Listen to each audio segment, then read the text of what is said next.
Hello and thank you for watching this video. So in this video I'm going to give you the best bang for your buck glute exercises and why you should be doing them if you want to build a shelf, which you do because you're here.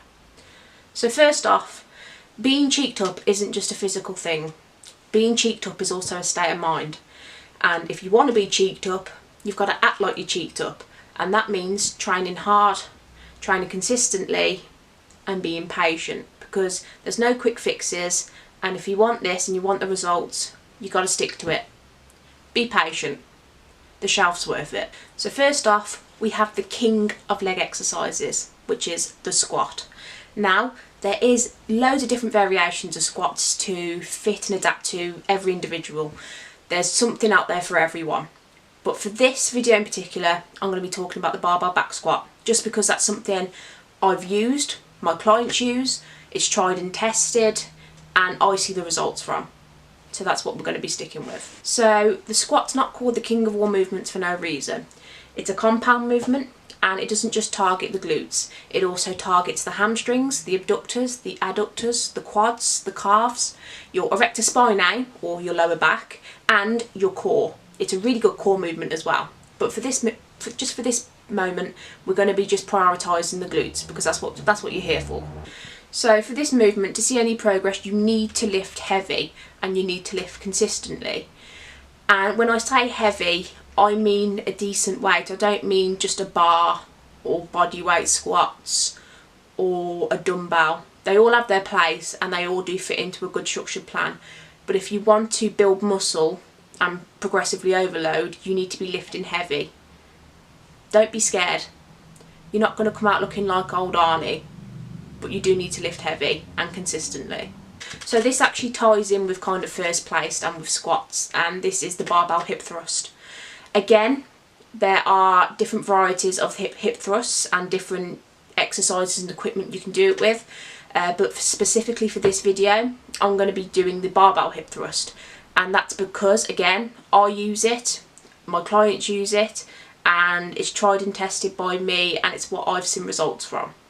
So again, the barbell hip thrust targets the posterior chain.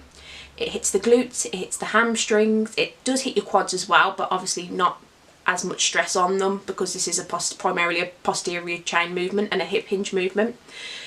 And it hits your erector spine and your lower back again.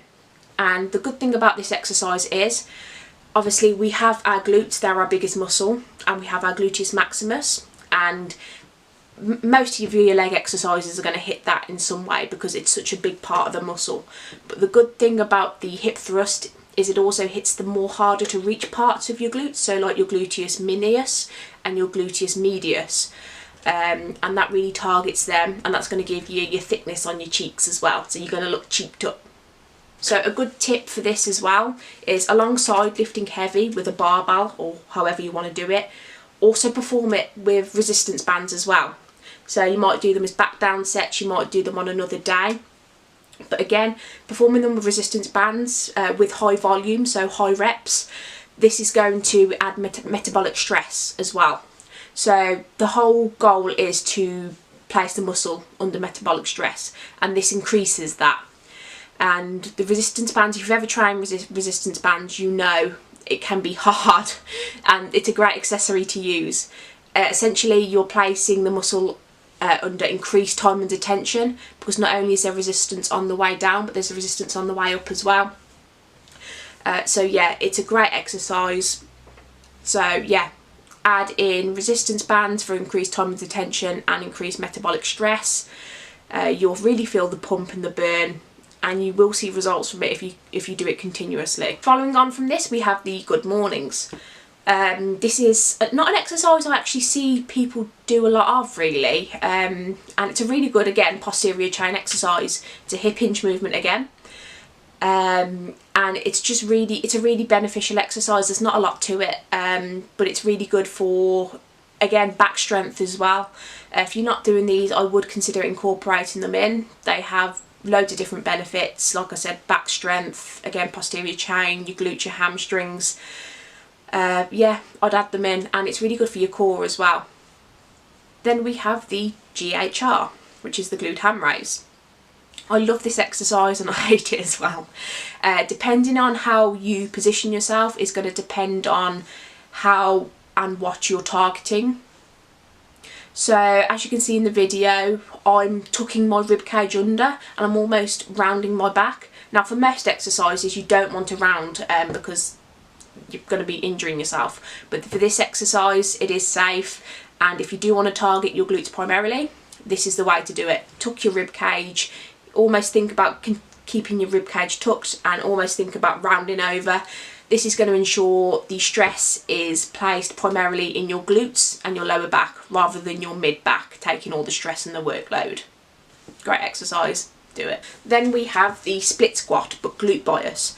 So depending on your foot stance is going to depend on what you prioritise muscle wise. So if you have a shorter foot stance, you're going to be prioritising and placing greater load on your quads.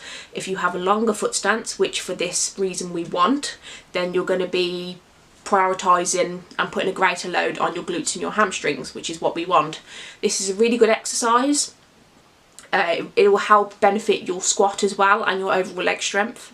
So yeah, I'd do them. Just to tag on to split squat, we have the Bulgarian split squat. If you've been lucky enough not to do this exercise up till now, welcome to it. And don't blame me when you start doing them and you can't walk the next day. This is a super good exercise. It's absolutely vile though. I love to hate it because it hurts so much. Again, with this exercise, depending on your foot stance, if you have a closer foot stance, you're going to be placing greater stress on your quads. If you have a longer foot stance, you're going to be placing greater stress on your glutes and your hams. For this, we want a longer foot stance. There's loads of different ways you can do it. You can just do it with body weight, you can do it resistance bands, kettlebells, dumbbells, barbell, whatever you prefer. I do kettlebell or dumbbell, sometimes body weight if I'm doing higher volume. Yeah, great exercise. If you're not adding this in, add it in. It's also good for balance, coordination and your core as well. Now I just want to add, to build a shelf you need to train hard, you need to train consistently and you need to be patient. Following a good structured plan as well is also advisable, and you need to ensure you're incorporating lifting heavy and volume as well. A mix of both is going to give you greater results. Lifting heavy obviously is going to stimulate the muscle, as well as higher volume or hypertrophy is what's going to make your muscle grow. So you want to ensure you're incorporating both. Again, try and increase metabolic stress where you can by utilising different accessories such as your resistance bands, your time and attention. So yeah, so I hope this helped. I advise incorporating these exercises into your training plan. Maybe not all in one day because a lot of these will tax you and your CNS. So for example, myself, I squat and I Romanian deadlift on one day and I will hip thrust on another day. And that's throughout my week plan. So incorporating them throughout your weekly training schedule is going to maximise results for you, and you will see results as long as you are consistent and you aim to progressively overload. I hope it helped. If you've got any questions, let me know, and happy shelf building.